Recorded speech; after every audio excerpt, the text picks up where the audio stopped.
Let me tell you from experience that the deep web is a disgusting human cesspit. You don't know what lies in the darkest recesses of the human psyche until you go on there. I learned that the hard way. I got suckered in by the crazy stories and the hype my friends gave it. I wanted to see for myself, so last week I downloaded Tor and started browsing. I didn't feel the need for any extra protection, being completely new to the entire concept. In retrospect, I wish I had. I spent hours clicking link after link after link, and I was starting to get bored and a little freaked out. I had found a whole host of your typical crackheads searching for drugs, sites with hitmen for hire, and a shit ton of other military-grade weaponry. At one point, I found myself scrolling through post after post of vivid descriptions of animal abuse and how the sick fuckers who committed those atrocities get off to them every night. I wish I had closed my computer right then and there, but something kept my curiosity alight. Honestly, I think some part of me just wanted to see how fucked up the human mind could truly be. After a few more links to child porn and a couple of drug markets, I had had enough. This is it, I sighed to myself. One more link and I swear I'm getting out of this hellhole. I clicked the link, going blindly into what, unbeknownst to me, would alter my already cynical views on humanity.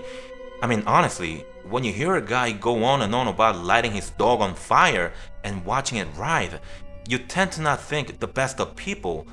But this was a whole new level of twisted. The first thing that caught my eye was the curly pink font that served as the title of the opening page. It read, "Peace and Love." I remember it all too clearly, as it seemed so out of place in the slum of human refuse formerly known as the deep web. I scrolled down to find an image album and a simple chat box. No one was online at the moment, so I went ahead and clicked the first set of pictures. I was not ready for what I was about to see. The very first picture was that of a young pregnant woman, bawling her eyes out.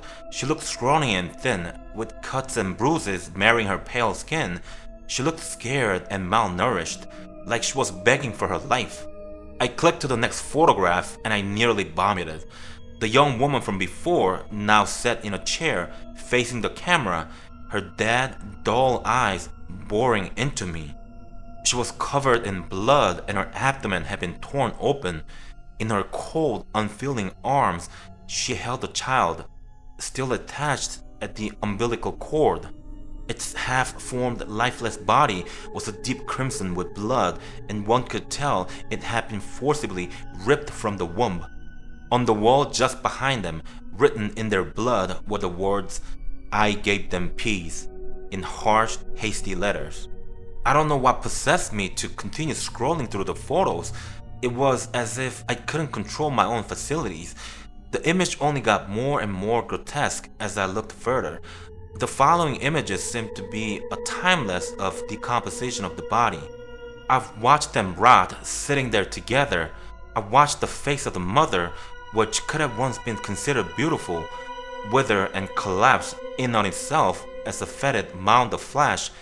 By the end of the series of images, there were nothing but desiccated skeletons. I would have gotten the fuck out of there had it not been for the message that popped up on my screen. It was from the website chat. It read exactly as follows. Hello there. Do you like what you see? Do you want more? Do you want to attain true peace?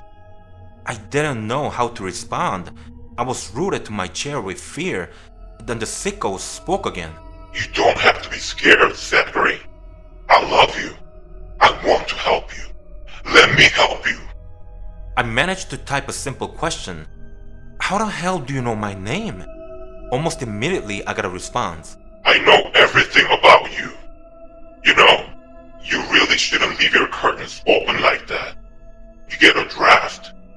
You see, I just want to help you. Please, just let me save you. My eyes flashed to the uncovered window behind me to the light of my webcam. My heart skipped a beat when I realized it was on.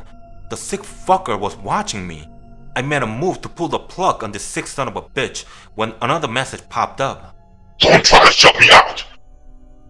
I'll bring you peace. I swear, Zachary Tanner. It's only real bliss in this world.